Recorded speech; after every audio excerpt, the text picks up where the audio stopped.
You're listening to Wolf Spirit Radio. Hello, everyone, and thank you for joining us today at Answers from the Universe and the Andronicus transmissions. So we are here today to talk. We've got a lot of transmissions today, a whole bunch that we heard from. Well, I heard from, and this just information continues to come in. Positive things are beginning to unfold. And we later in the second hour, you'll want to hear we have some information that came through, and kind of held on to it for a while, but it's messages from Aldebaran, or the one that we call Arasmus. And I've held on to the messages. It didn't seem to be the right time, but there have been some people asking about some of the females that I channel, and as far as I'm concerned, many of the galactics are neither male or female, so I know we have names for them that maybe denote male or female, but I don't want people to get so hung up on it. In the higher level of consciousness, we recognize the soul. The gender is, you could be either gender when you incarnate. That doesn't actually define who you are. So let's rise above some of these types of questions and think more expansively. If you want to be part of the galactic environment, you have to think as a galactic and grow past some of these things. And also, the fact that one's weaker or stronger is also not an issue. There are those that are aggressive. There are those that are more in a positive leaning, and then there are those that are choosing to be in the contrast or negative. It's more of that one would look at rather than culture, race, and all that other stuff that we kind of get hung up on. Technically, the human race is all one, male, female. We're all evenly have similar value. The bodies that we incarnate in is a body. It does not reflect who we are. The soul is what reflects who we are. So, when you start to look at a person, you don't look at the outside. You don't think about, you can look, obviously, acknowledge who they are, but, I would like to see people just start seeing the soul in each other. It would be a lot easier and make things better, and for people to start saying, can kind of identify where the soul is at that moment. So we're not to necessarily be in judgment, but to assess things and kind of be more understanding of one another as much as we can. Although sometimes, it's challenging. I'll say that for some. But, as we're here, incarnated, humans are interacting, all have equal value. And so that's why, ego and all that other stuff is kind of a waste of time. Because ultimately, if we don't work with the group, we're not going to get along. And those that want to, create problems or difficulties are really doing that for themselves. And they're separating themselves from the group, which makes life more difficult. So, I don't know if that makes any sense, JP. Do you have any input there?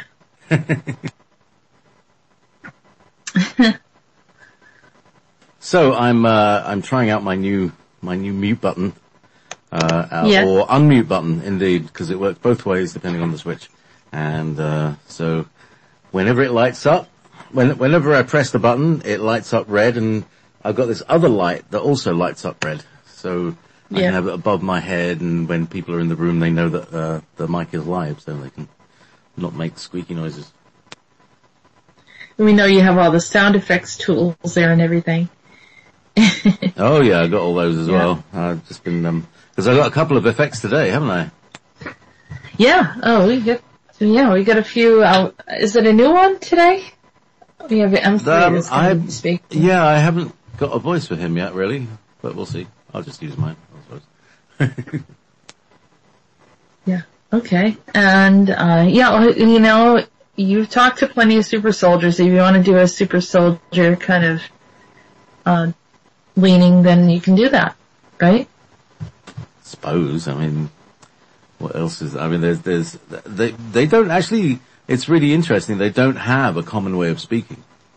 That's an interesting thing, actually. They, cause, in Britain, policemen and, military servicemen, they all gravitate towards having this strange sort of, it's a slightly what we call a West Country accent. So they say, oiny, sort of sounds. So we can go into it's a little like the West Country accent, the country, bumpkin, but it's got this kind of, fake authority to it. Let's hear a little, come on, yeah, I mean, you're the all right, here. I suppose you've got, I'm too Somerset there. It's just a very slight tang of West Country in it. West Country, alright, hey, let me just demonstrate. West Country voice, it sounds like that. Some people make them sound like farmers, but that's how they speak in the West Country, you see. And so that military voice has got a little twang of that, but not as deep. Not as heavily. So when you speak to policemen, you can't really tell where they're from, because they all have the same sort of accent. And I can't do it. I'm just trying to think, can I do the accent? I can't think of what they say. Yeah, we get a bunch of, people that we know. That's, I don't know, maybe, someone like Ray could do it. I don't know. Yeah, well, it's a English police accent, which is, it's probably very different from your I think most of your American police are trained to shout a lot, aren't they? There's a lot of shouting in America. It's sort of emotionless, license and registration. That's all I know. It's very simple. That's all you ever hear. License and registration. License and registration. Okay. Excuse me, officer, I don't know what I did. License and registration, please, love. No, none of that. Oh, no love. No love. That's London. Please, no please. No please. No. Oh well, they have a gun. I think that means please, doesn't it? Yeah. So of course you're like nervous, like, yeah, makes anybody nervous. Damn, where is my registration right now? You're I'll just reach over slowly into my glove compartment, shall I? Alright, yeah. And so then you're nervous because you know that they're watching. That they think, oh, you're nervous, so they think, what are you now you're nervous. Around for? Do they have a gun in the glove box? That was one time I was trying to get my son to a game. I was driving 80. And they pulled me over, and he came over and he says, do you have any idea how fast you were going? I said, I don't know. I was driving with traffic. And that was it, ticket. Not much I always jest to it because they said, do you know how fast you were going? I said, no, the speedo's broken. Yeah. And they said, you were doing 73 miles an hour in a 60 miles an hour zone. I said, oh, I didn't know the old girl could go that fast. Doesn't work. Never did. I don't know. I mean, if you exceed like 5 miles per hour over, it's not too bad. Like, they might not pull you over. But it was almost like clearly obvious how fast I was going. But I wasn't the only one, but, sometimes you come over that hill and you don't see that they're waiting there and, oh well. I know I shouldn't be giving myself away. Yeah, the magic doesn't sometimes work when it's like that, does it? No, it's especially a state trooper, it's different from a regular, officer. Oh, I think the dog needs to go out. Hold 1 second. Can we get a moment of music or something? Fill a space. I'll be right back. Space filling music just coming up. Okay. 2 seconds. Yep. Okay, there we go. Come on. Come on up. What the heck?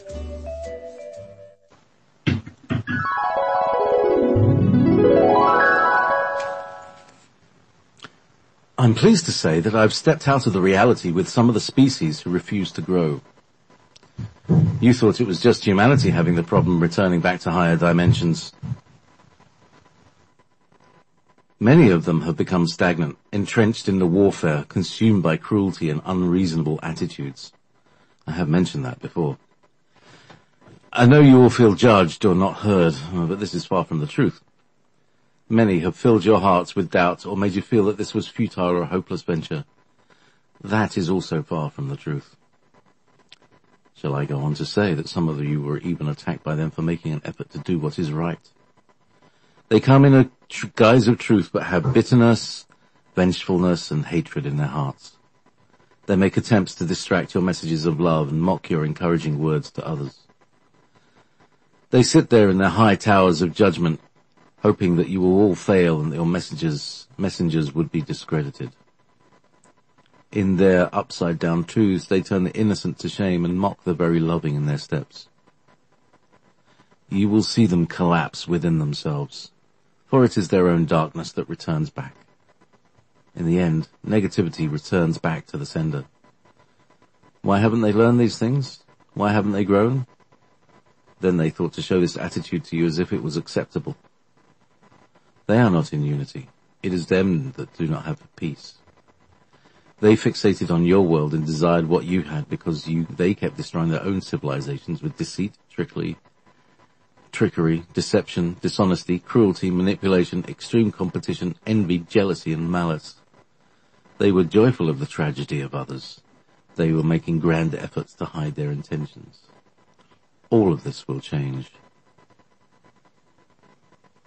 They introduced their black hearts to humanity and contaminated humanity with it all. This was not from the black goo, but from the core of jealousy that grew like a venomous black energy around them and contaminating other species around them. I have mentioned them before, the 12D Pleiadians, but they are not the only species who have been at the core of the struggle. We are now discovering that there is a coalition of the seemingly honest species proclaiming their goodness to help humanity, but instead we discovered that they were inserting the depth of darkness in the unsuspecting human souls when they had the opportunity to do so. By using this method, they remain the controllers of humanity with the suggestion that humans need to be watched and guided in order to grow. What we have learned is that they were becoming contaminated instead. This was disheartening and sorrowful to all of us. You have to understand, we trusted them fully and went on to deal with the more barbaric species such as the Dracos, Orion Greys, Reptilians, Tall Greys, Zetas, etc., who seem to pose a greater threat. Their violence and erratic behaviors had us in nearly 40 war modes within the past 20 years. Meanwhile, behind the scenes, the 12D Pleiadians were spinning their webs of deceit in networks of contrary, deliberate intentions, so subtle it would boggle your minds. They aligned with the arachnid, serpent, anshar, and other inner species that wanted to go rogue, including a rogue group of Arcturians. Not all that appears to be gold is gold. We are now at the point of assessing what has to be corrected or healed in humanity. We were not watching the gates as we should have been. It has been hard on us all, feeling tremendous guilt and shame that we so engaged and couldn't see through the deception. I admit there were many distractions, more than you know. For some of you, you know exactly what I'm speaking about. So many distractions that lure the mind away like explosions, hits of danger, unnecessary killings and more. These are the false flags, as we see it. They always get us to look away when something important is about to be revealed. I think about the innocent lives that have been taken because of this, and how many humans have been hurt. What can be done about this? Don't worry, they're all safely in our arms. It is all being weeded out. Like a garden, we will remove the weeds that choke the other plants. They are disagreeable and cannot thrive, nor were they meant to thrive. Some seem to have the only sense to destroy. This is the break in the system. Some call it a quantum virus. Others think there is a strong line that separates the dark from the light, as in your yin and yang. This is not actually how it is. All enter the earth plane with various degrees of contrast within them, and in this incarnation they are to adjust it to the proper balance. But it is a process. Truth wins out always in the end. Despite all we have mentioned, there remains an unseen order within everything around you, and just as things are pulled away from the original intent within the quantum field, it is resilient and will always return back to how things were originally arranged. For example, your many buildings and cities are allowed to expand and grow, but if you mistreat humanity or misuse the earth in any way, the field will release your intention, and that civilization will struggle to exist until it ultimately collapses. You have seen cities overgrown by plants. They are the true masters of the planet, and will always take back the reign of power as they choose. Therefore, the green law exists much stronger than one could ever imagine. It was I who planted it into your planet, and it will appear in every place where humans go, even off-world.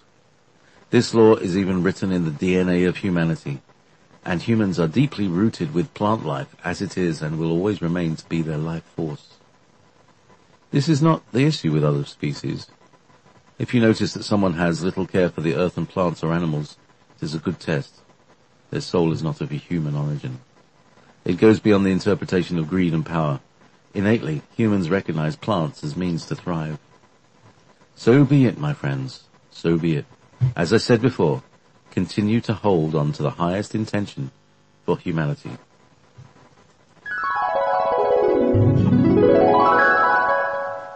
Green, huh? Yeah. Well, let's hold on to the highest intention for humanity. There was some interesting things that he had to say today. Yes. The plant life. The plant life, he said, they actually seem to have a consciousness and have a say whether or not a civilization is going to make it.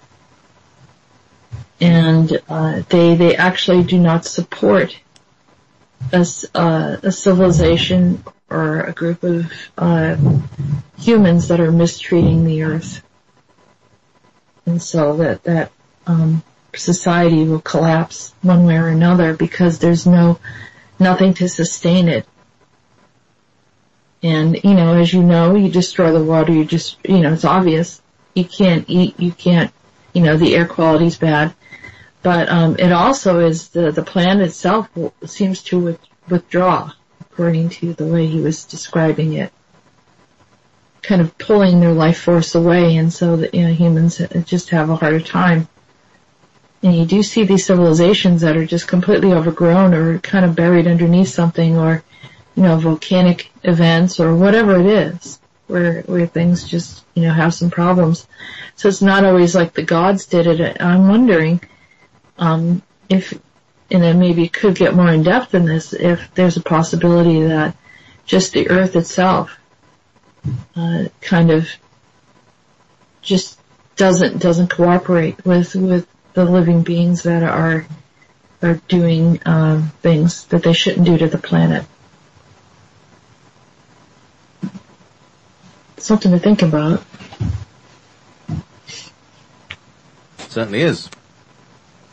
So, do you want to move to the next? Yeah. I want to remind everyone, we did a disclosure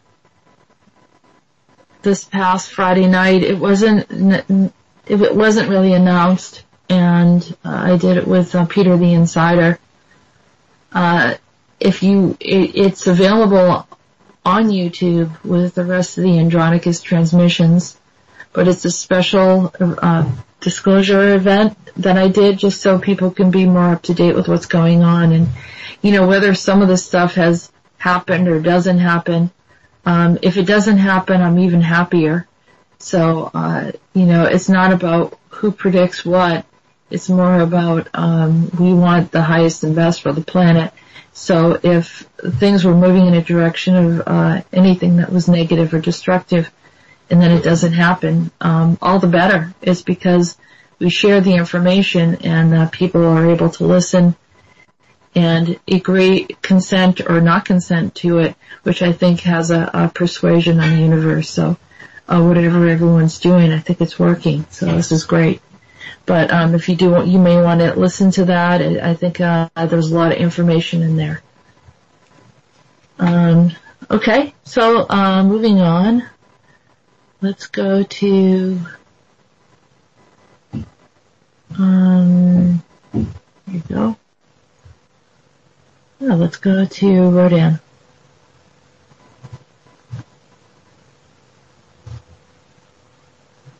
Rhodan, of course, being our original super soldier. Mm-hmm. Yeah. Is Septuagint. How do you pronounce? Do you know how to pronounce that? Septuagint? Yes. Yeah. Septuagint. Mm-hmm. Ah. Mm-hmm. 7th level super soldier. Right. Okay. Here we go.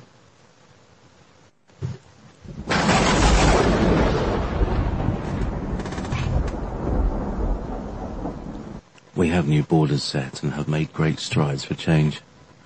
I visited my beloved Iceland again and found many of my kinsmen. This is one of the places on earth I call home. I kept it rich and full of life.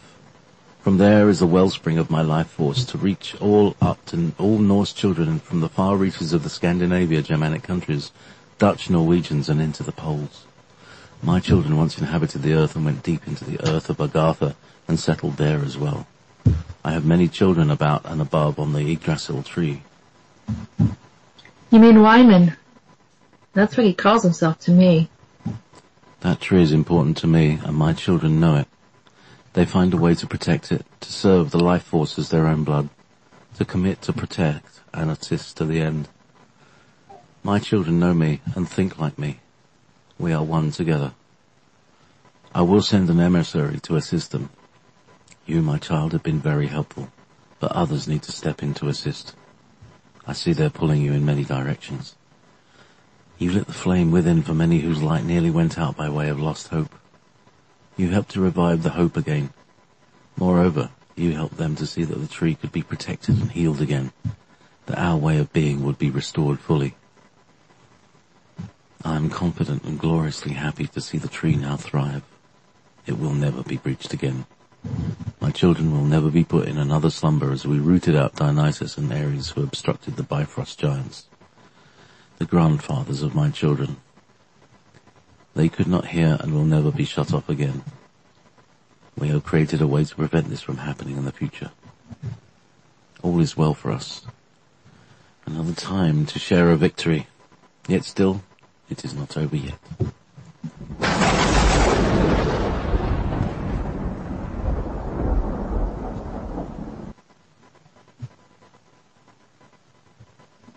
Okay. Yeah. See, he's got a bit of a suit. Yeah, I see what you mean. Is he has got a bit of an accent. He's got a slight Cockney accent. So we'll see. We'll see what comes out. Who, Rhodan? Rhodan, yeah. Oh yeah, well, I think I won't say it's accent that you change for all of them. It's tone. Well, no, I mean, actually, I do pronounce words slightly differently with Rhodan. Oh, okay. Yeah, it's subtle. It's very subtle. It's like, it is. It's more like, he speaks more, hard to describe Cockney, but it's got a frequency to it. It's a 7.5 frequency. Anyway, shall we, moving swiftly on? Alright. Yeah. Well, we have a lot of short ones. Yeah, we have. So we have Whyman. It seems to make sense that since we mentioned Whyman and Rhodan's message that we bring in Whyman here. Okay. Let's go and get my wooden voice. There we go. Hello.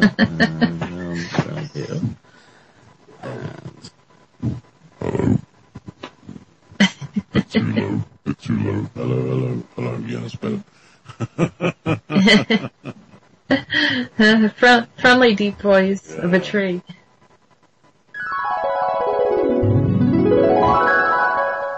Hello, my friend. Hello, Whyman. How are you? It's been a while since I've seen you. I heard Rhodan say you were doing well. I've had many visitors lately. The sons of the ancients were at my door. I could see them running and climbing about. The Bifrost giants? are near. Are they visiting you? I can hear them again. They are thriving and doing well. I haven't felt so good in such a while. I no longer feel lonely. It is wonderful. Come back to see me again any time. I will, Whyman. Thank you, and so happy to hear that you're doing well.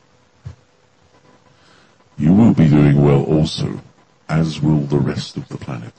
All things are returning back into balance.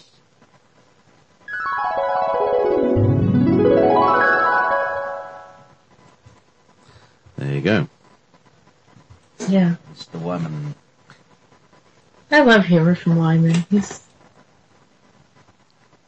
It's like a very beautiful, non-judgmental, loving grandfather kind of energy. Mm. Yeah, it's really beautiful. And I have people that just, they get disappointed if I don't talk about him for a little while.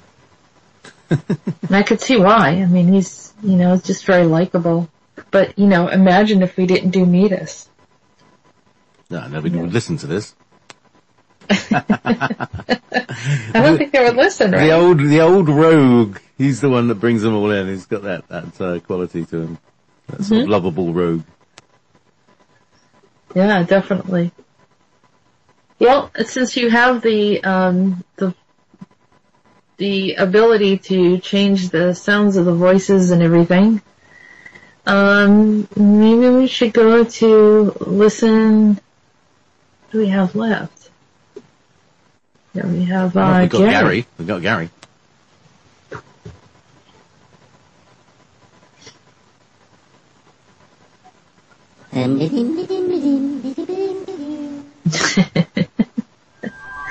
Gary's the immerser.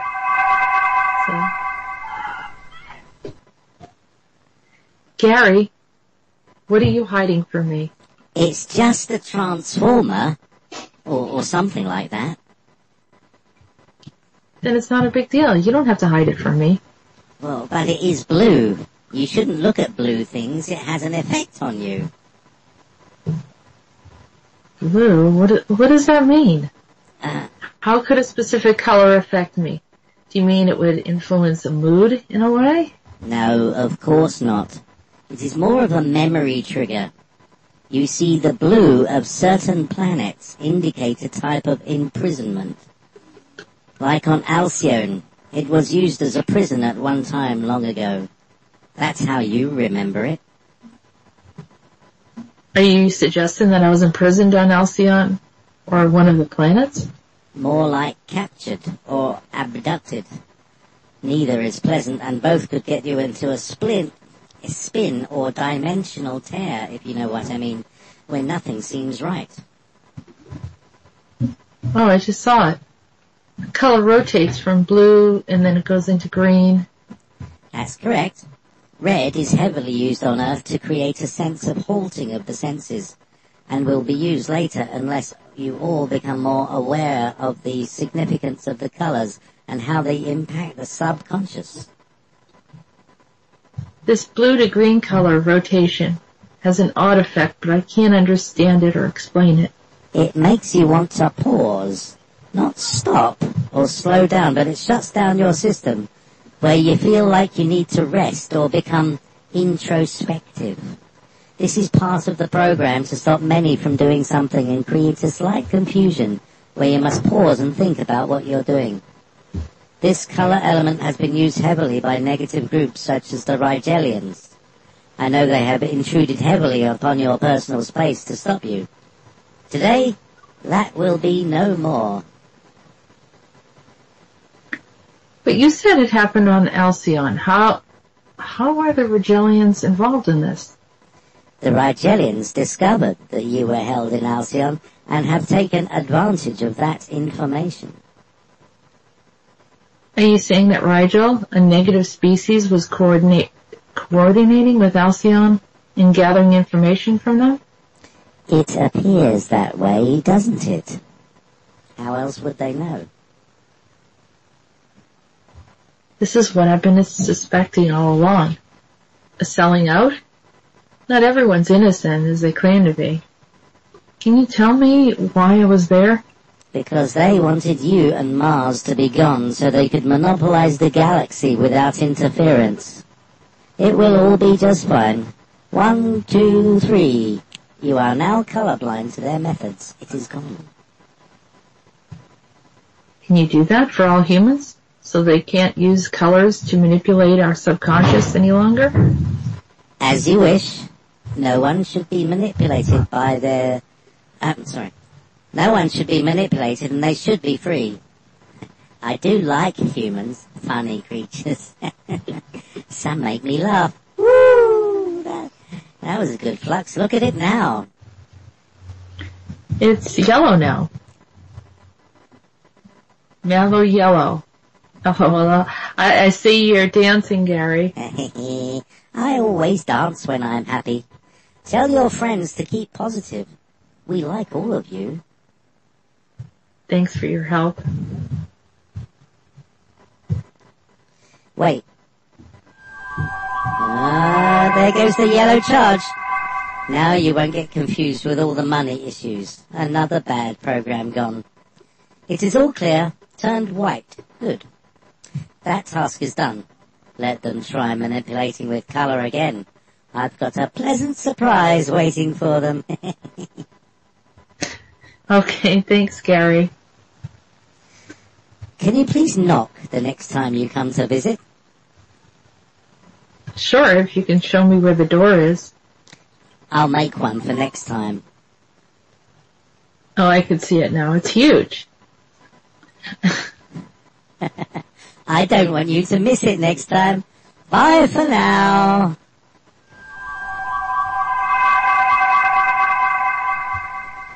I haven't got a door, Sam.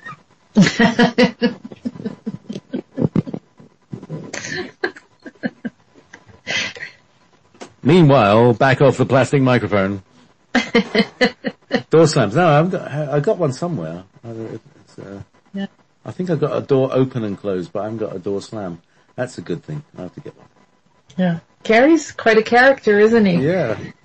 So, what does he look like? Does he look like a grey, or is it a different? Is it sort of slightly different form? He looks like an emerther. Yeah, kind of, larger head and kind of smaller body and... And emerthers are not the Lucido? No. No. So confused. Oh, no, wait a minute. That might have been a name that they used for them. The Mars. Yeah. Well, they were able to go through, right? Travel through. They go through black holes and things, yeah. Yeah. It could be. I'm not 100% positive, but it could be. Yeah. You've got one hammering around in the background there. Yeah, we've got a lot of things going on around here, so certain things I don't have control over. Uh-huh. Like, I could demand, but I don't. That's all right. I'm pretty flexible about things. But I apologize. Anyhow, at least the dog's out of the room, so. I call him the boss, the little Shih Tzu. You know how they rule. Yeah, such little Shih Tzus. Yes. Yeah. And we think we were in control, but I think the animals control us. They're like, yeah, we'll let them think that they're in charge. Mm-hmm. All right. Oh, by the way, talking about animals, did you know I have a new chick? No. Yes, got born last week. Well, got hatched.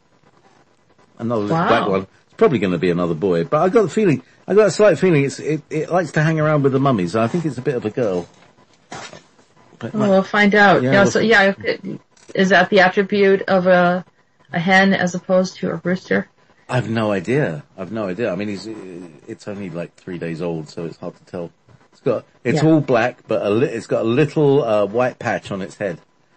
Aww. Cute. That sounds really cute. Yeah. Yeah, so that's all good.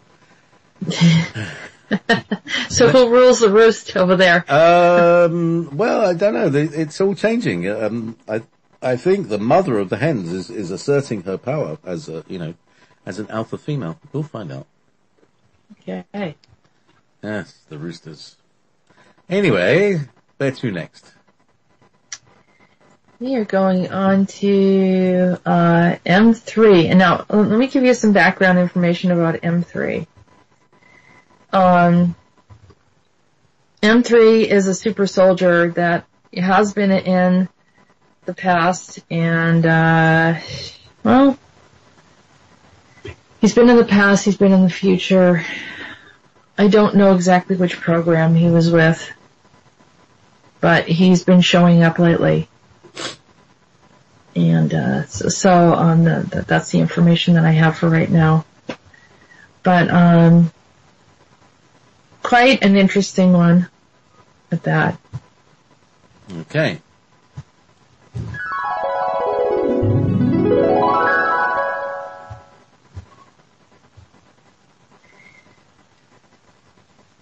Hello, M3. I see you're looking at things on the planet, or are you on another planet now? Like Mars? It's best if I don't say where I am right now for your safety and the safety of many others. We're careful to keep our missions silent and not discuss much. Are you here to help us now? We have a mission to assist humanity at this time. There was a species who locked in one of your satellites and integrated your reality heavily. I didn't realize they were doing this. Humanity doesn't have the awareness of so many things going on around them, and this makes them vulnerable to manipulations and scalar or technology integration into the mass consciousness. We're here to assist with your excessive AI influence. It needs to be shut down, but clearly it requires much more than turning on or off of a switch. Sometimes we are called Green Rangers, Star Troopers and other generic names, but we are super soldiers that have been moving through the timelines for some time now. There, we got it. You had the strangest frequency device on the satellite. Let me tell you something. The corporations are guided by very dark beings, not unlike the Anshar or energy vampires in your planet. They have access to technology, and it is surprising that they would allow their own species to be taken over by these beasts.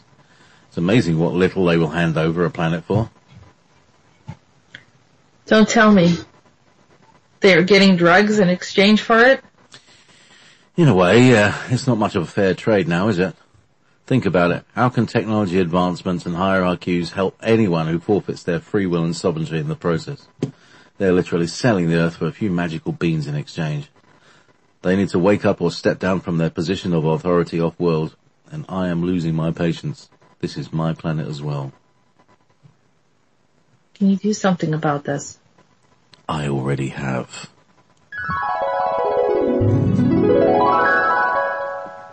There you go. That's I'm trying to getting into the military accent.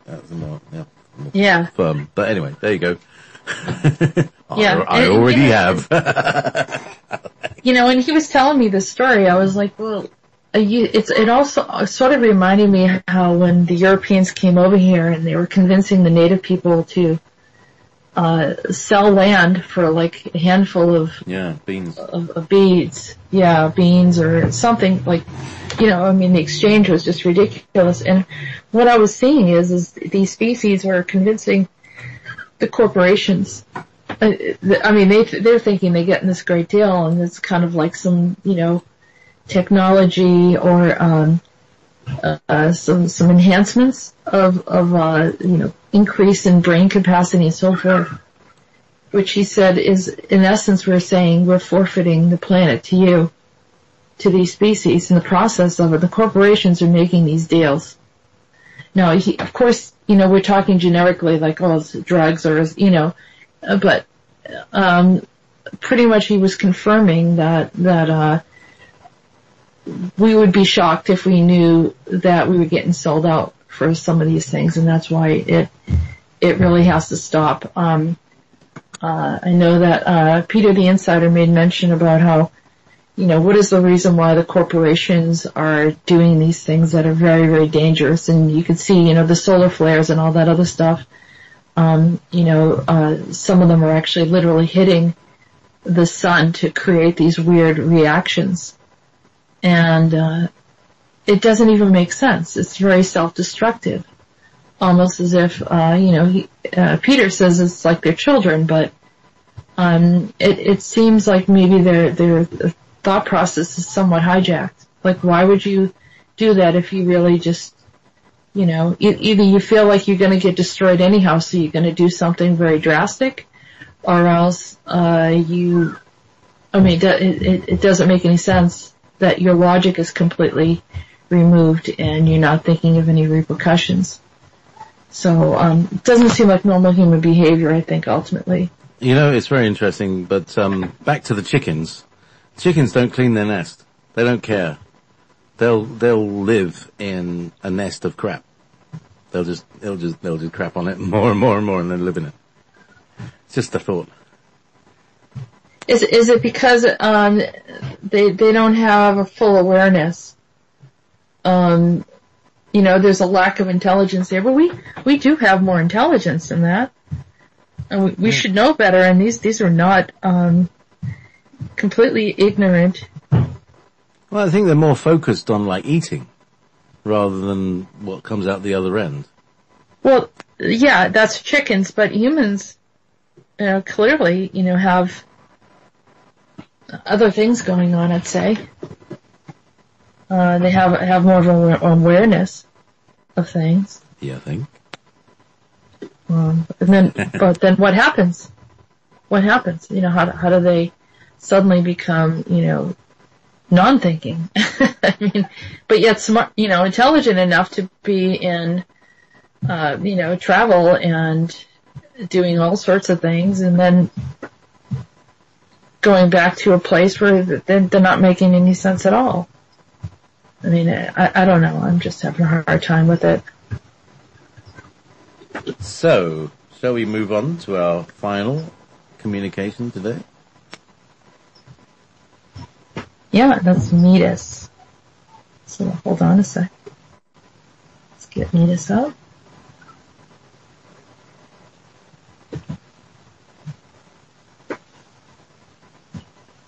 All right.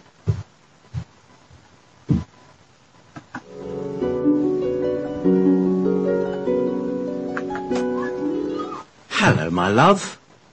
Things are changing. One can see the signs of the time up above. It is wonderful, isn't it?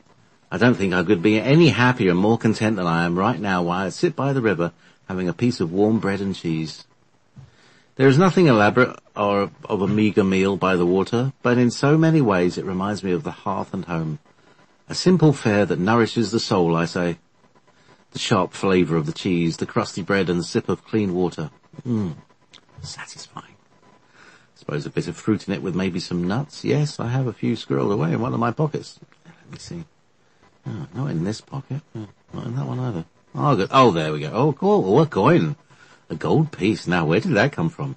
Here am I thinking I've not a farthing to spare, and now I feel the world is in my pocket. La la la la la. Here we go again.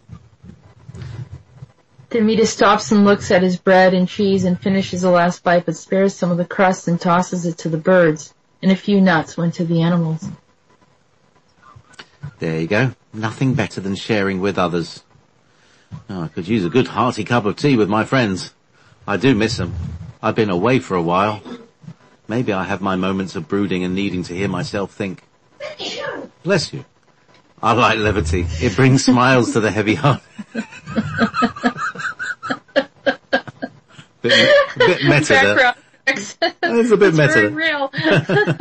Let's start again. I could use a good hearty cup of tea with my friends.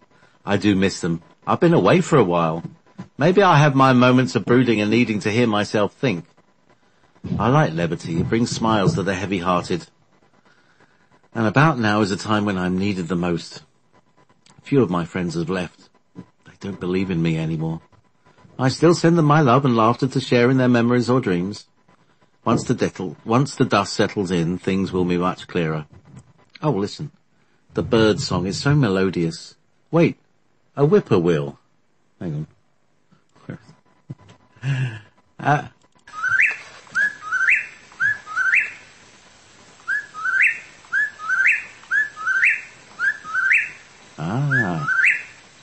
A whippoorwill. This must be a message from the Americas. Let me see. Songcraft wandering wait, till the hour of opening a new gate. Struts and feathers, do-gooders or do-betters, lift the hearts to sundry gates. There, and he's now gone, feathers and all. Wait, a last message or more. So much more is in store. It was time that the United States goes into war. A revolution? I see, a separation between you and me. It is like the dividing of the world, my flower. They shut us off from talking for a while. But wait, I can change it easily. The morning dove will make sure it's necessary. Revolutionary War? It is nearly 1776 then there at this time. More like 1775. I always hear in advance, of course. My fine feathered friends speak to me always to tell me the times and the seasons. Is it necessary, a war? Should the U.S. continue in wars? None of it was necessary, but it was not the blame of people on either side. Strongholds of the royals that should soon become capsized. No worries, my dove. True honour is getting past the dark oppressors quietly and then taking down their strongholds. I will tell you something. A war isn't necessary, but imprisonment is not an option either. Do what's best for all of you, but do not let the entitled ones get in the way of our common thread amongst both people of both continents. You are beautifully as one now and forever. So let's keep it that way. Now, how about a song for my bond friend Primus?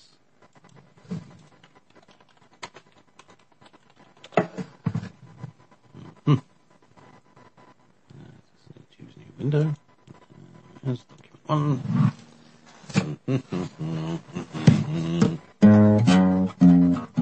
Oh, F. Really?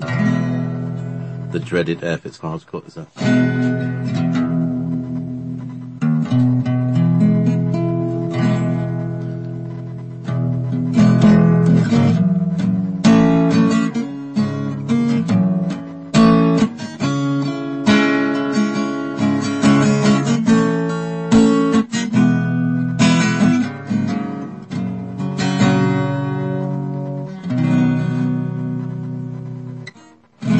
Song of gates, of dates galore. We have less time to sing or store. The days pass by like fleeting birds. We must stand back to listen as we are heard. Tick-tock, the clock reminds me now. Should we set off? Oh, hard fast to the bow. It's time to move. I say it still. Enjoy your time, my whippoorwill. Clip up the wings. Servant's crest. A beautiful messenger. She won't ever protest. So steer it right. Hold fast the sails. We go beyond the wind and the dales.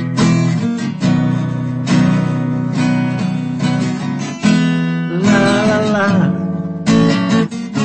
We are here to thrive. No more sorrow or teary eyes. La la la la. A day for happiness, you all will see. La la la, la la la la.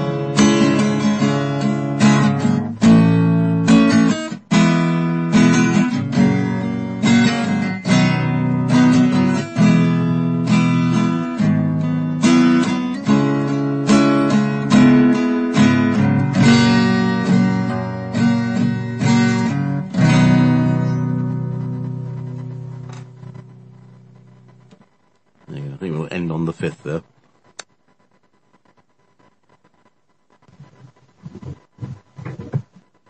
Oh, little ones? Yeah, hang on. I've got to get the, Yep. You have no idea what my mouse is doing. Oh, here we go.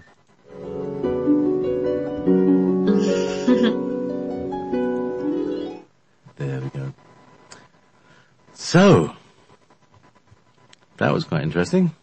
Yeah. Meetis talking to the birds. and it was the bird from the United States. I'm like, wait a minute, I think the whippoorwill's from here. Oh. And then he said that it came from over, and it was from here, and then he had a visitor from the Americas. It was a messenger telling him about the war happening in the Revolution time. Yeah. So that was around the 1775. He was a year before it happened. It's interesting. He's talking about the birds being communication things. It's something I've spoken about before, haven't I? Yeah, and he was pretty much, stating that's where he was, in that situation there, looking and, feeling somewhat connected to it. But, communicating with the birds, communicating with, is something that's been going on for a while. He made that statement too, which was kind of, like a little rhyming thing that he did. Well, it sounds like he was sort of translating what they were saying. Oh, that's interesting. Yeah, where was, that was, a little back further. Something about the feathers. Oh, listen, the birds sing so melodious. Wait, a whippoorwill. Right? There must be a message from the Americas. Let me see. Songcraft wandering, wait. Till the hour of opening a new gate. Struts and feathers, do-gooders or do-betters. Lift the heart to sundry gates. And he goes, and he is now gone, feathers and all. And you say, wait, a last message or more? So much more is in store. It was time that the United States goes into war. It's almost like they had this whole thing scheduled. It's weird. Well, I suppose they knew that something had to happen. Oh, yeah, it kind of, one action leads to another, doesn't it? It kind of moves in that. And he says, a revolution I see, a separation between you and me. It is like the dividing of the worlds, my flower. They shut us off from talking for a while. But wait, I can change it easily. The morning dove will make sure it is necessary. I don't know. He of the other ones, he definitely speaks in poetry, like poetic ways. Yeah, it's interesting. It's different than the others. But I mean, his character's personality is quite different. Yeah, I think Meetis always seems to be very much in touch with the incessant song of nature. Let's put it that way. He's always he's got his ears and eyes open a lot. Absolutely. He's definitely very interesting. So what we're going to do is we're going to be going in to talk with Amy Delgado, who will be joining us in the second hour. We're going to have a music break. And also just a reminder, if you want to be updated with everything that's going on, please give us a call. Please contact us.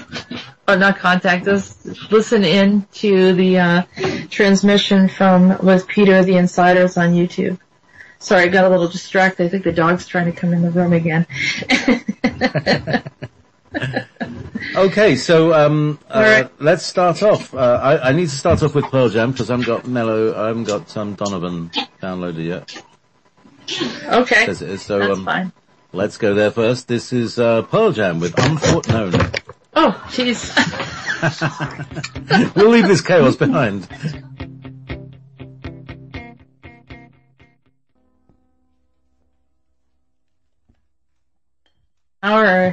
And we're going to bring in some of the feminine energy from the Galactics.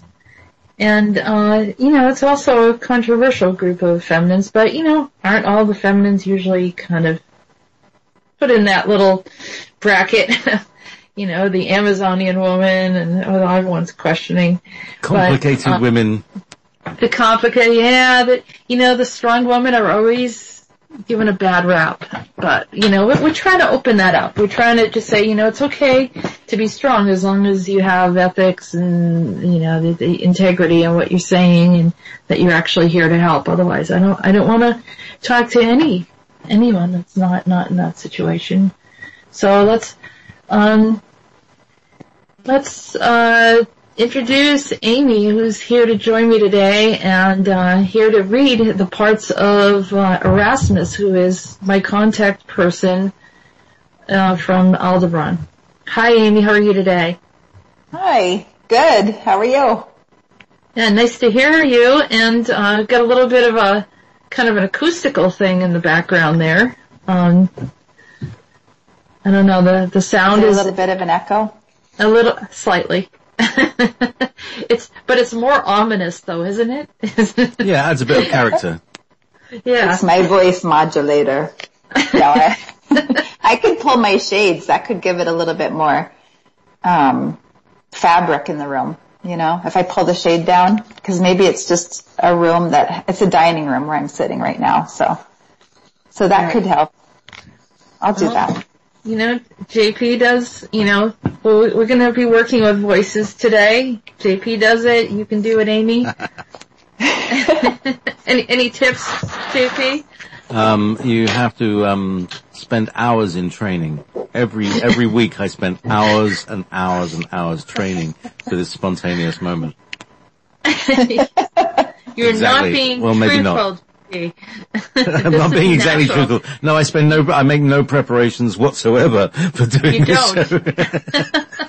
It's another show in 24 shows a week, I think that the more you're tired or kind of wrapped up and everything, the better it is, because it's just like you just do it off the cuff, don't you? Yeah, well, it's like I step out of the way a lot easier if I'm a bit tired, so it's all right. Yeah, don't think about it. Don't overthink. I think that's the key, right? Yeah, just be the person. Just go into that and imagine what it would be like if you were speaking from that perspective.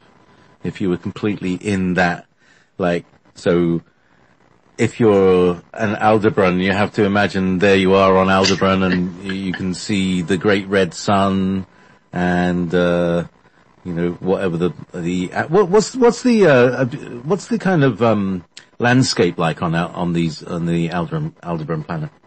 It seems kind of dark, but I'm mostly, when I'm looking, it's inside. They're inside some kind of interior facility, and it's high ceilings, very, very open, but not barren. There's chairs. And so there will be a bit of echo.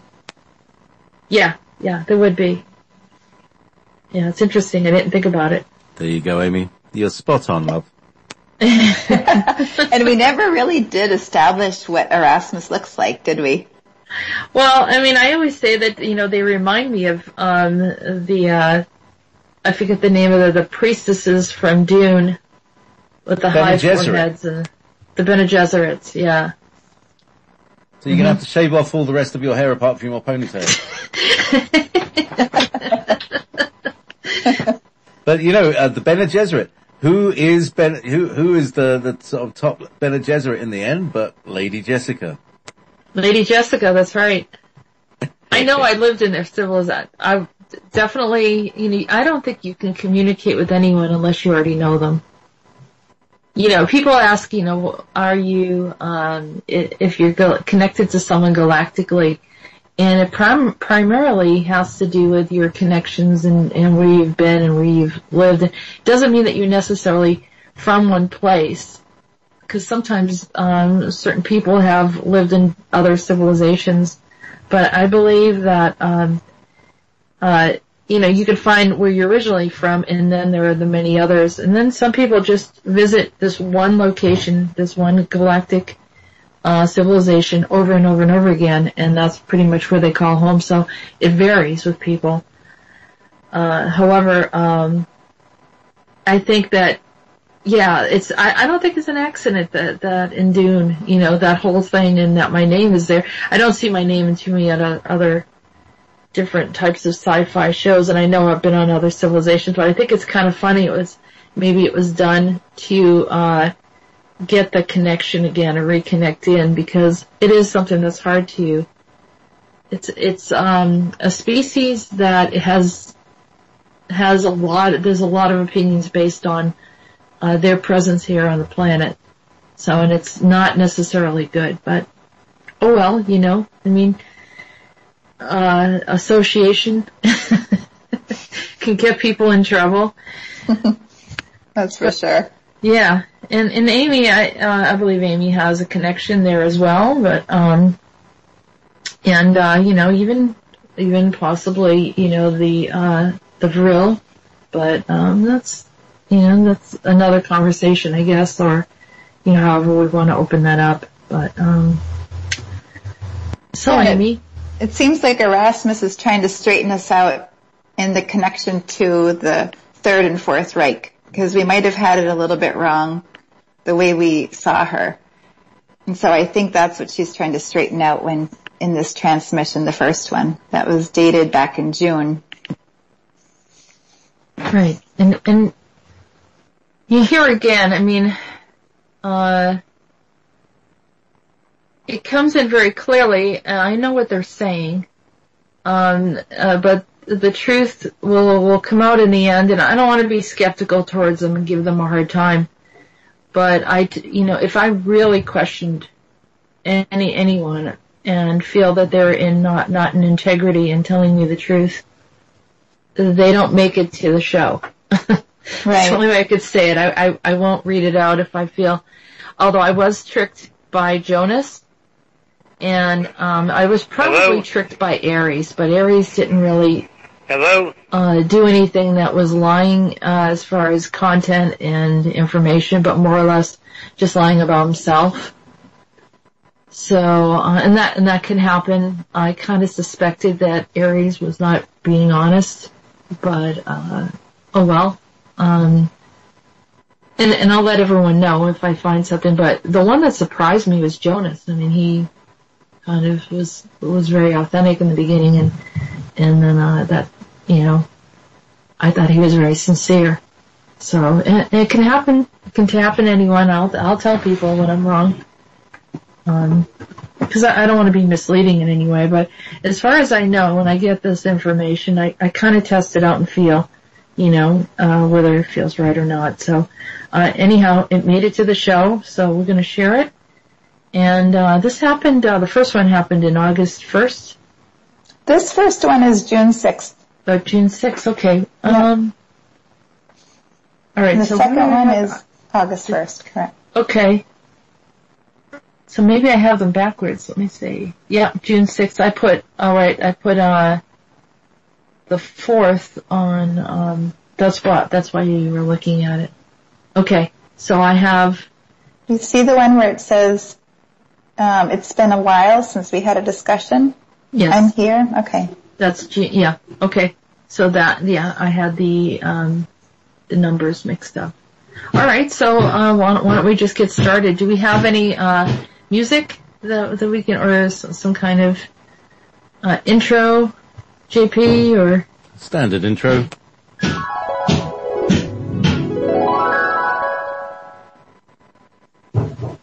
I'm here.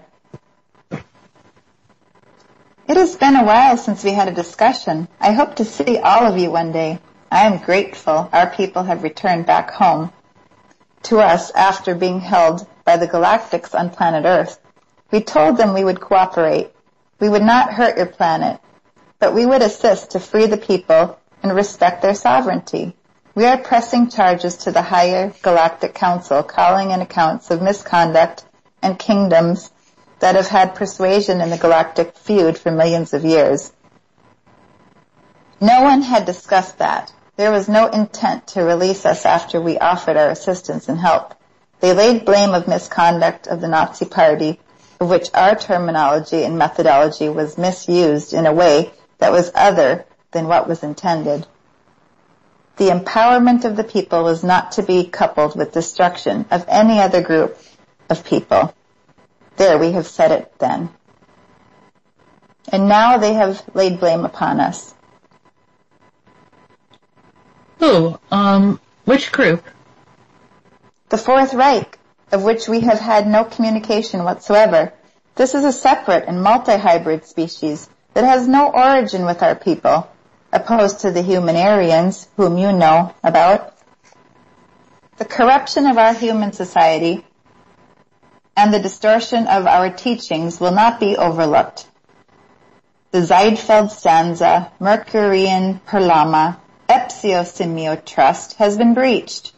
Donachu len, Chep nuvia, Sofrates, Belanca, Quarto, Chenubio, Epsofacto. Thus our origin and status of being shall be reconciled. The Neron gate has been closed. Let's see all the false allies, and what they will do on their own without access to our gateways. Which false allies do you refer to, Erasmus? False allies of humans. Let's see if the false allies have any origin in the first races as they claim. For if they do, they will easily get through the gate without our assistance. Otherwise, they shall seal their fate, and will reveal their malicious attempt to take over and absorb the content of your planet. Sayer, now speak forth. I can hear you. Go on and say what you need to say. No Radichan with your delivery. The present claim is now at Quattro 82111. Codex. Signing off.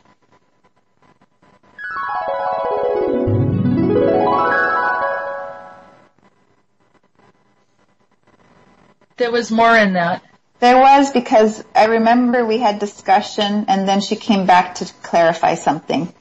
Okay. And so she did say the letter of writ was contrived and orchestrated. It was an attempt to falsify our involvement of the Third Reich. Now the Fourth Reich is included in this accusation according to hearsay. It was a distortion of our message. You were teaching empowerment to attain heights of dimensional adeptness of dimensional aptitude. None of this was in the calculation. We were concise and stringent in the instruction, but the doers were severely misguided. Our choice was to exit and not be engaged with the Fourth Reich whatsoever. It would please us more to see their infrastructure experience a collapse. They have no purpose in leadership and guiding humans. There, now I said it. That's the end. Yeah, that was the end of that one.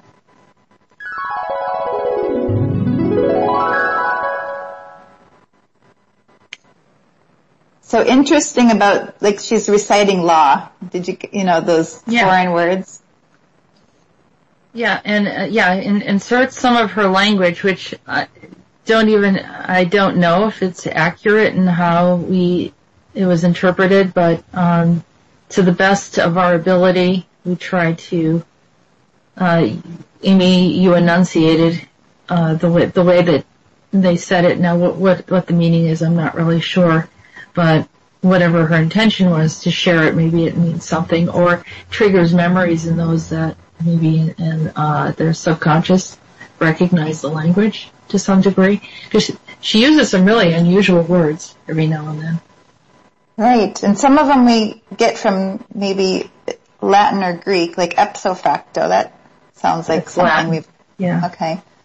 And, she's really talking about the trust has been breached after referring to those things. So maybe she's referring to a certain law, or galactic law or something. I don't know. Yeah. I wondered about the Neron gate. Oh, right. Yeah. Which, I don't know if that's related to Nero. Since if there's some Latin something there. A lot happened during the Roman Empire.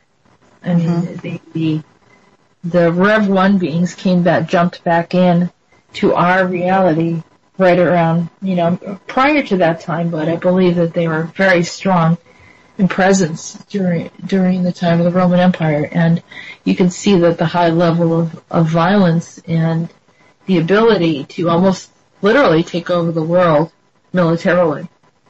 And they made, roads into different lands that, were, it was just like an incredible, incredible, not in a good way, but a very, very far-reaching, kind of dominion. And I don't know why, but some of these beings found it very intriguing, or it was an attack and then it brought in other species that wanted to see what was going on. So, I don't know if she's referring to a breach there or a breach of trust, because you find out later, I think, in one of the other transmissions, that there was the interaction with the Aldebarans here on the Earth, and the interaction with humans and what they shared. Some of that information was breached or misappropriated or misused. So, yeah, she does sound very legal, almost like, all right, we're doing something about that, we've been accused. And it's been some time since all this took place, but maybe in the visiting of the Fourth Reich, which is the tall whites, and they're not human, so, but yet coming in from this alternate reality, kind of stirred up everything with Aldebaran again. That's the only thing I can think of, and kind of the impression that I'm getting. Yeah. Yep.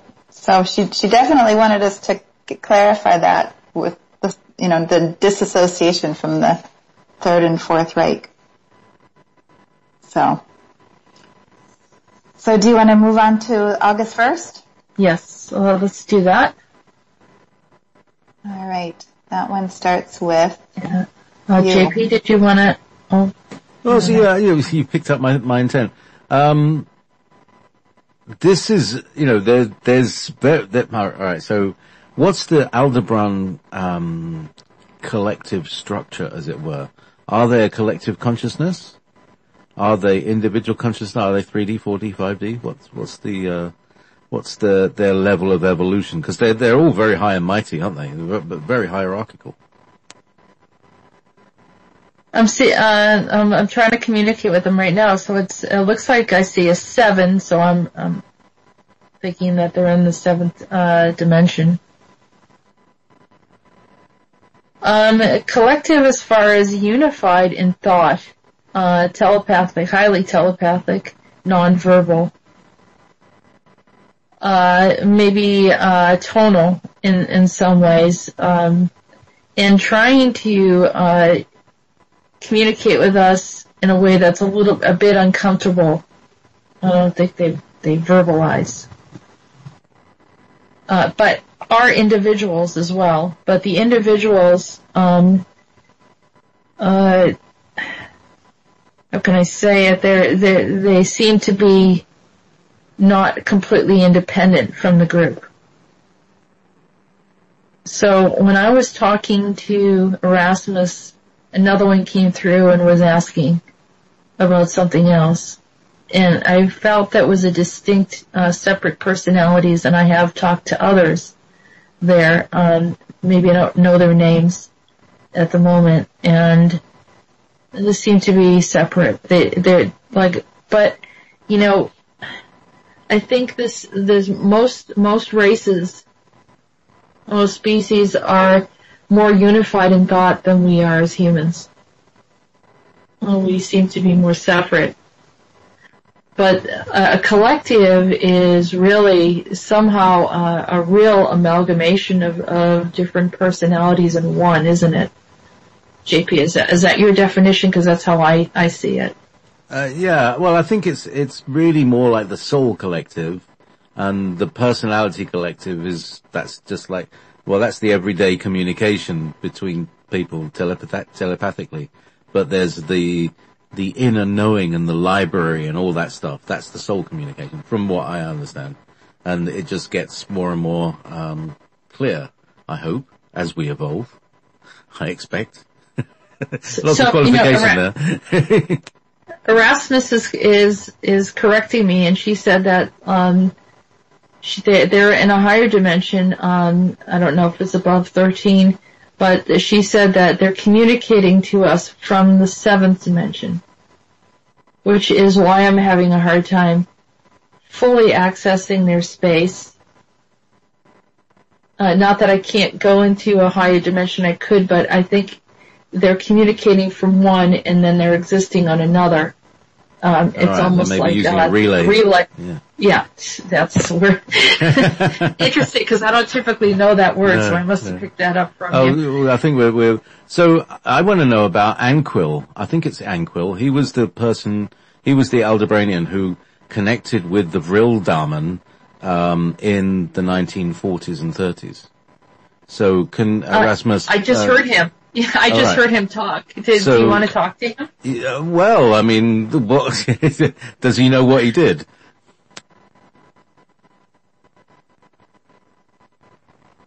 He said, I'm surprised that you remember me. He said we had quite a few conversations. And typically he would come to you in his sleep, in your sleep. And you would awaken writing notes, and you didn't know what all the information meant. And because you weren't confident at that time, he said, that you didn't share it with anyone. And he said you seem to be somewhat similar today. That you don't feel like you share enough of the information that you know. They have and others have reached out to you to do more channeling, and you hold back quite a bit. And it's not that you don't have confidence. They know that you're quite capable, JP, to do all of this, but they're saying that they would like to see more. And and they said that you have not just the ability, but probably that was part of your life purpose is to be this. You're already an open channel, is to convey the information. And as you're finding out and it's regaining confidence through the confirmation of the accuracy of the information that's come through already. And to encourage you to do more. And it's very infrequent, he said. Can he tell us about Rudolf Seeger? Or the one I know as Rudolf Seeger.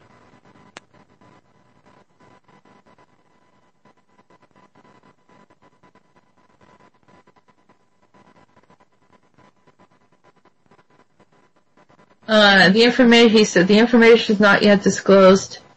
He said that there is, he is not what you think he is. He was merely channeling and acting in a way temporarily, but not in originally 100% who the same person his entire life. I don't know what that means, but I don't know who he is at all. On a personal level. All right. Well, this is the man I believe is the time-traveling Nazi where we all started off. Yeah. Can you ask Anquil to confirm that this is the person, or clarify who that person is to you? What he's saying is that it's not a human.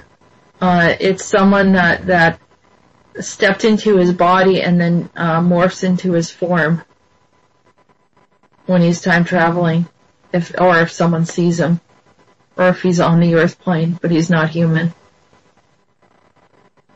So, but moved through that man, Seeger.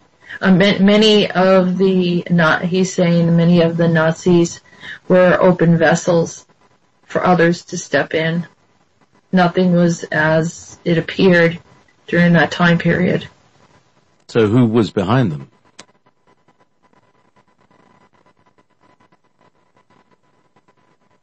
He says there were 4 different species going in and out, knowing that they had the people of Germany at that time had access to many gates through artifacts and different things that they had picked up, which opened a lot of doors, and then recognizing that these people were about to do certain things, they were much more influenced by more than one species. He's saying there was at least 4 significant ones. One was from Sirius, he's showing me right now. One, of course, was from Aldebaran. One was another gray species. It might have been Zeta.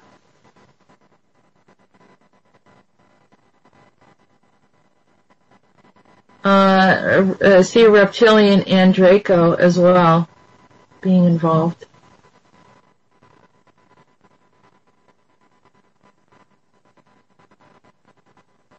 He said that the information that came through that they gave humans to a system got turned around and misappropriated, misused, and then the others stepped out.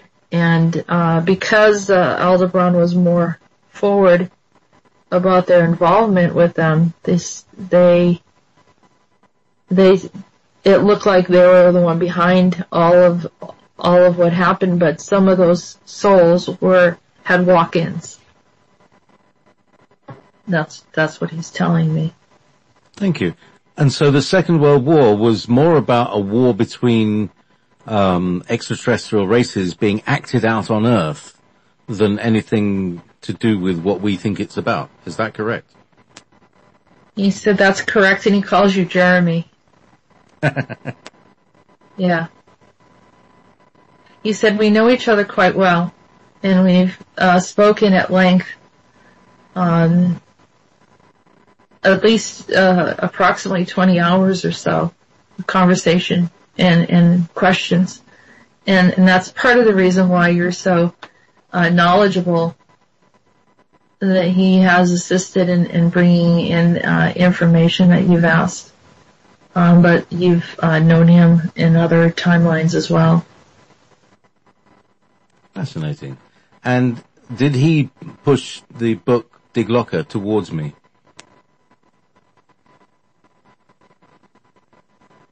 He says he pushed the book Diglocker towards you so you can fill in the missing pieces for Sean and others. That's exactly how I feel. That is exactly how I feel. So, very interesting. He said you remember it all. He says, but you don't trust your memory. And you merely need to write it down and get verification. And the amazing story of the knowledge that you hold is all within you, and people are waiting to hear about it to finally get closure on this time period and what had happened. Okay, well, that gives me an emotional reaction. And maybe it's time to start writing. Yeah. So, anyway, is there anything else that Anquil has for the people of Wolf Spirit?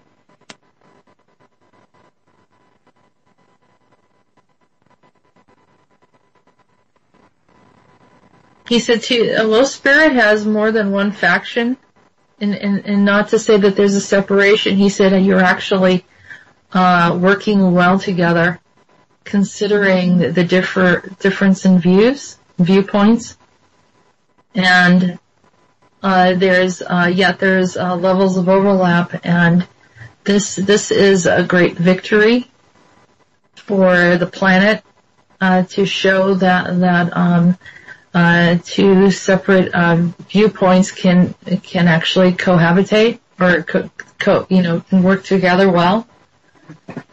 He's not really revealing to me what those are. He wants you to discover that, JP.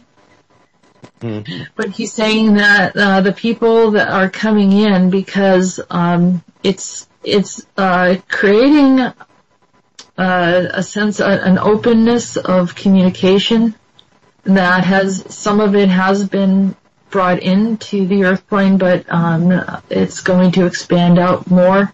The information that has never been here before, and it's a variety of information that is unique. And there are others that are trying to understand what's going on here, but this is kind of like it's created like a highway.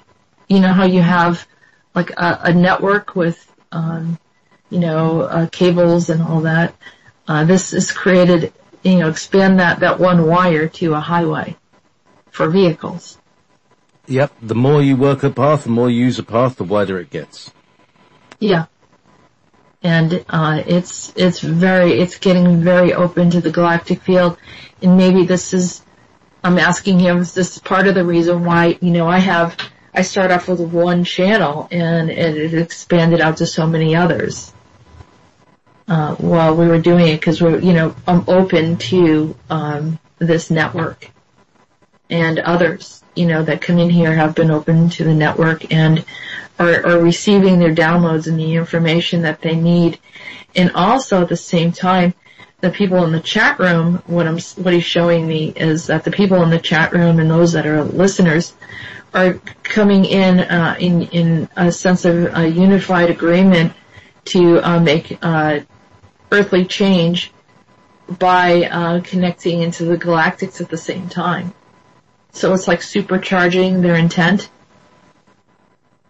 And so this is also happening, and it's because you had chosen to be more galactic-minded rather than specific to one frame of thought, and that's actually the way of the future. And they have entrusted you, they've known you, and they said that you're a being. They call you a being of integrity and of divine guidance. So it's enabling others to actually come in, and those that are struggling over sharing their information with the world, that they can find confidence here. It's created a safe haven for many that are communicating already and are not sure how to step out into that space. You're creating a beautiful level of protection, and it's very loving and comforting for even those that just want to know what's going on. It's like the network beyond the network. So the updates and insights into what's happening galactically, or even in the universe or multiverse. He says there's more to come. Don't put any limitations on it. The best is yet to come. Yeah. Beautiful. Thank you so much. I'm sure we'll speak more in the future. Yeah. Okay. Yeah, whoa. Yeah. I know we get some background sound here. It works for me. So I'm aware that Amy's on the show with us, so I want to step back and give us some space. Sorry, Amy.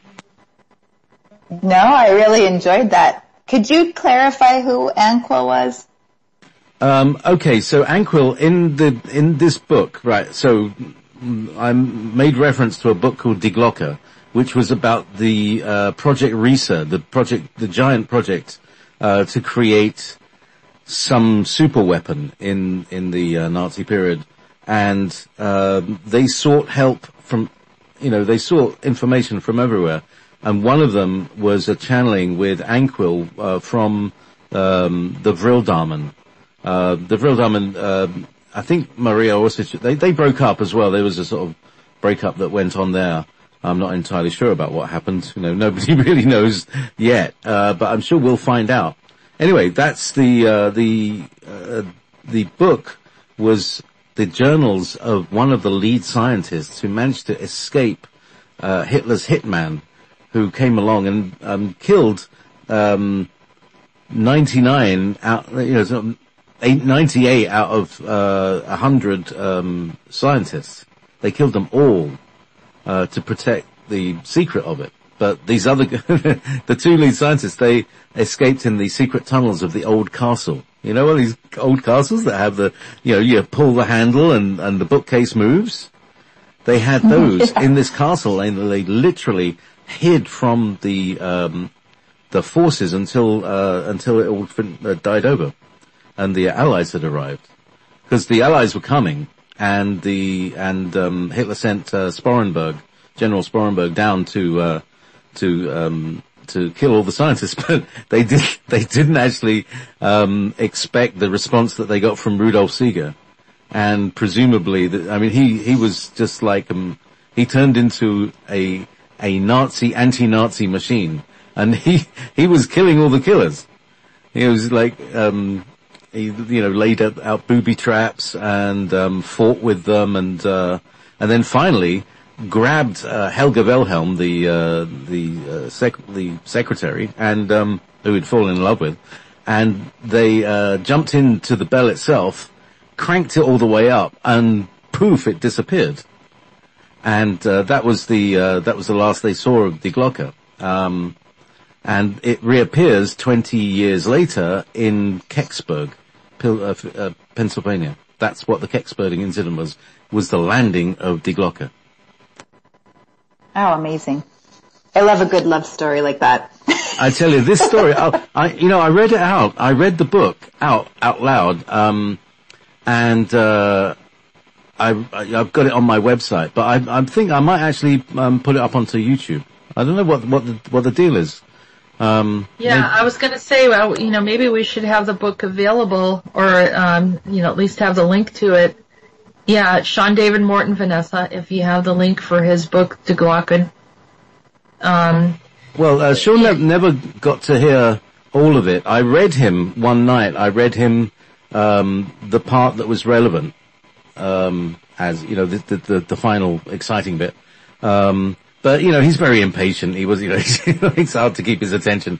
So I read that part to him.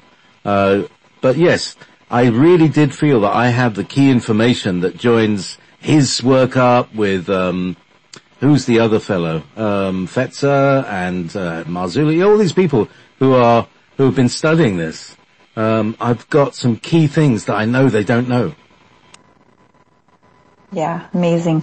Yeah, that is also, this is Sean's book, or is this is your writing? No, Die Glocke was written by it was ghostwritten, by, the name is Kelsey Bowman. And I think you can buy it on Aldebaran, Amazon. Aldebaran.com. You can get it, and, it will, it's a short book. It took, how long did it take? About 14 hours to read or something. And, that's out loud. And, it's an unusual book, you don't get it very often. But it talks about like the family feeling that they had as a small team, a little team of four. Developing the clock. So Vanessa said that it's, the Die Glocke book is here on World Spirit Radio, so it's in the archives, so you read it out loud, right? It's, yeah. It's an audio book. Yes, indeed. And Ray says, where did the Die Glocke go? It went to, Pennsylvania. It went to Kecksburg. So, if you take into account... the machine, the time travel machine is in Pittsburgh? Kecksburg, Pennsylvania. Sorry, not Pittsburgh. These names, which is interesting because... Isn't that where it's close to the Philadelphia Project? Perhaps. I'm not sure of the geography. I know that, the name Kecksburg is not an English name. It's not, that's a sounding, a German name, Berg, right? And then there's Keck. Do you know who Keck is? Keck is the frog, which is the El Grec. El Grec, indeed. Yeah, the El Grec species that are messing around with interdimensions. Alright, so that explains why I was seeing it, because you said it's in Pennsylvania, but I was seeing it interdimensional. So even if it's here physically, it's still moving through time. I just saw that. So, it's a strange little thing. And also, I believe that the image of Die Glocke is kind of somehow in our subconscious mind, because it was a secret, but is, collective consciously there. That's where the shape of the Dalek comes from. Doctor Who's monster Dalek. It looks like the bell, a little one. And it's got machine gun turrets on it. And it is a Nazi. The Daleks are Nazis. They have no feelings apart from hatred. Which is So, look, I want to step back and stop talking about the Second World War again. Sound like an old bloke. No, we could actually do this again, Yeah. you know, and if people are open to hearing from Erasmus, we'll do another show or just give us some feedback. Yeah. Also, Tim Guda says, I know Sands of Time series is listed on Amazon, and it's a good read. So, that was Sean's book, is that correct? Sean's book is called The Sands of Time, and also the Sean David Isomer Morton. Protocol. Sean David Morton. Buy his book What and was the support other him. You know, he might, you know. Yeah, that's what I'm saying. That's why let's support him. He's from the network, and we want to. I know he's having a hard time, so we always want to support our people here.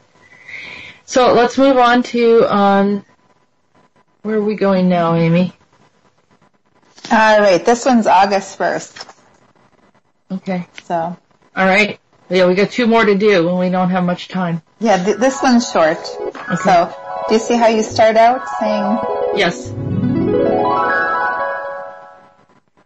I see 2 planets like 2 moons. The timelines are separated.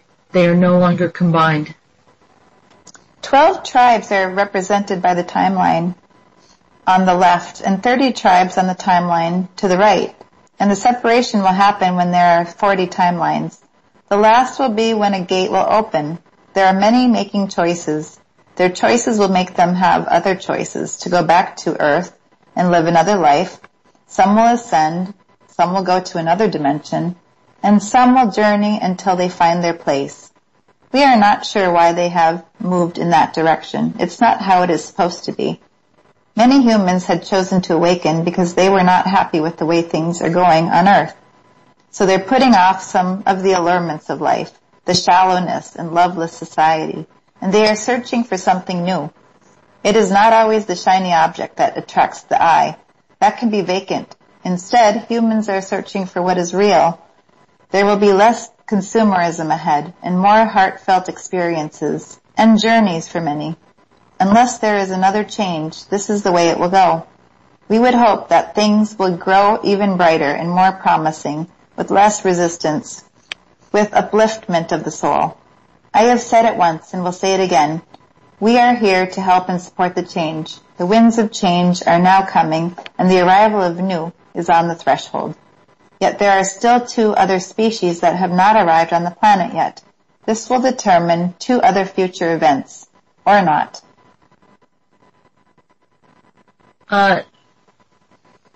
Okay, so then you asked, do we have the opportunity to ask any other questions? And then I heard, no, Arasmus indicates the transmission is closed. Yep. Okay. So here she makes mention of, there's 2 planets, like 2 moons, in the timelines that are separated. 12 tribes are represented by the timeline on the left, and 30 tribes on the timeline to the right. I'm assuming that the left and right is perspective or views rather than literal left and right. And the separation will happen when there are 40 timelines. And that the last will be when a gate will open and there are many making choices. So, and then she talks about how humans are making their choice to come back to Earth again, to ascend, to go into another dimension, and so forth. Yeah, it's like we're creating all these possibilities with our collective consciousness, right? And not just amongst humans, but actually we're stepping into maybe a galactic field or universal field where we're making these deeper decisions. So when I did the show with Peter the Insider, and we mentioned Aldebaran there, and there's, like I said, there's some skepticism and about whether the intent is good or bad, and we talked briefly about Aldebaran, and he said that it's not 2 new races but 22, and he said that they were not telling the truth or not revealing all the information. So I went and asked them today about that. So this is where we get the 5th transmission from Erasmus. This occurred today. I'm here. You requested to speak with me. Yes, I just talked to Peter, and he said that there should be a correction regarding some of your content. Oh, really? He is now listening to what I have to say? Well, I didn't quite say that, but when I told him I was speaking with you, he was a bit skeptical about your intention, and he also corrected a statement you had that there are 2 new species coming. He said it is more like 22 new species. Maybe it was me who did not hear you clearly on this topic originally. I believe you are correct in assessing that. Besides, I didn't think he had much interest in talking to us. We have made some efforts to do so with little response. I guess some pick and choose who they will communicate with, although one time or another he will not find a way around it. Well, that is for the 2 of you to figure out. I don't think I want to get involved in it. If you wish to say something to the inhabitants on the earth, I will convey the message with the agreement that you are speaking only the truth and that you have the highest intention for humanity. Otherwise, this is where our communications will end. I do want to say that I feel that you have been honest with me so far, and I hope it continues. That's good for you to acknowledge what I am saying and think it would benefit many to be more open to hearing from our perspective. After all, many of you have resided on our planet at one time, and some are a part of our lineage. It doesn't make sense for you to be fully cut off from us. We hold certain truths and keys to your realities that necessitate higher learning and methods for greater survival techniques of advancements not yet released. All of these things must be accompanied by wisdom and responsibility.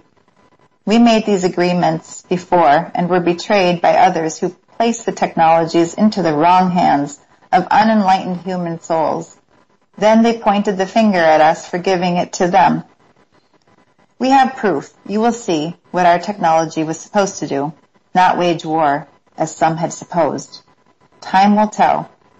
Eloi set re naya. Let the light divine the path. And that was it from Erasmus. So that ended nicely, I think. Yeah? Yeah, I think we kind of just got some clarity, and I'm looking at my phone. It's 555 right now.